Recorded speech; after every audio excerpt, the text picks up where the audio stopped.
Mobile tipper জন্য কে কি dialogue শুনেন ফ্যামিলি থেকে? মোবাইলের ভিতরে ঢুকে যা, ভাত না খাইয়া মোবাইল খা।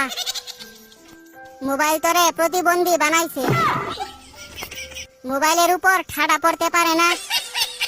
মরার পরেও মোবাইল দিয়া দিমু, চোখ লাগিয়ে দিয়ে টিপতেই আছে। পানি দিয়ে মোবাইল গিলে খা। নেশাখুরের মতো হইছে মোবাইল টিপতে টিপতে। হাত ব্যথা হইলে পা দিয়ে টিপ, মোবাইলে তোরে শেষ করছে। তুই কানা হয়ে যাইবি তো, এত টিপে মোবাইল নষ্ট হইতে পারে না। রিজাল্টের পর বুঝামু মজা, অন্ধ হইতে বেশি দেরি নাই। সারাদিন মোবাইলের মধ্যে কি দেখো? আমি বলুম না, আমার শরম করে।